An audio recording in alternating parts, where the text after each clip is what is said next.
Le diable, votre ennemi, tourne autour de vous. Résistez-lui étant ferme dans la foi. 1 Pierre 5, 8, 9. L'Épître aux Éphésiens contient la vérité dont l'Église a besoin à l'heure actuelle.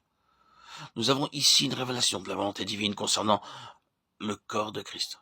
Les desseins de Dieu envers son Église y sont clairement décrits. Nous comprenons trop peu ces dispensations, c'est pourquoi nous sommes encore dans les ténèbres. Nous pouvons supplier Dieu de faire une chose, mais si elle n'est pas en accord avec sa pensée, il ne peut pas nous exaucer comme nous le désirons.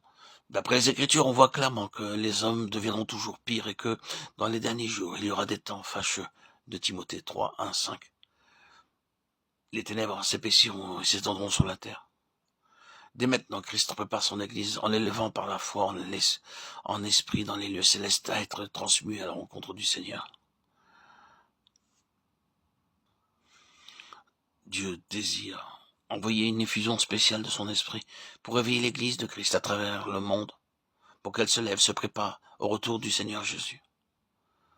Je parle ici du corps mystique de Christ, qui doit être plongé dans la bataille pour affronter le conflit des derniers jours. Vous le voyez partout, le conflit règne partout.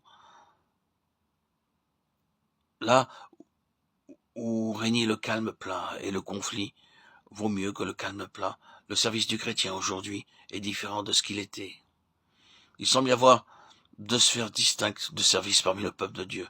Le service de ceux qui sont encore sur l'ancien plan, allant jusqu'à la limite des lumières qu'ils ont reçues. Et Dieu les emploie. Mais toute âme qui marche avec Dieu marche vers une lutte qu'elle n'a jamais connue auparavant. Ce qu'il faut à l'heure présente, c'est comprendre notre position spirituelle où nous sommes et comment nous devons travailler pour triompher dans la lutte. Comment la bataille sera-t-elle gagnée?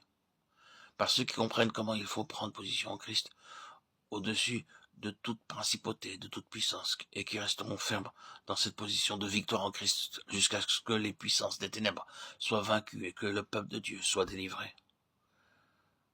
Nous avons eu des aperçus de cette lutte invisible dans le passé, lorsque les nuages ont envahi l'esprit de façon à le tirer en bas sous la force des circonstances et la pression de l'entourage. La leçon était dure à apprendre jusqu'à ce que nous soyons arrivés à savoir triompher dans le domaine spirituel, ayant atteint expérimentalement cette position de victoire et d'union avec le Sauveur ressuscité.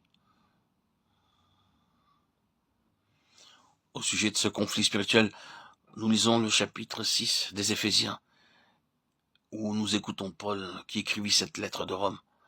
Tout en étant dans cette prison romaine, son esprit était triomphant avec Christ dans la position de victoire. Et Paul, à Rome et en prison, édifie encore l'Église de nos jours. En regardant les circonstances extérieures, on serait tenté de dire, pauvre Paul, son œuvre est terminée. Non, non, nous dirait-il, il n'y a aucune défaite dans les lieux célestes. Tel est l'homme qui écrivit les choses les plus élevées concernant la vie spirituelle de l'Église. Et nous trouvons cette révélation dans cette merveilleuse épître aux Éphésiens. Elle commence par nous révéler.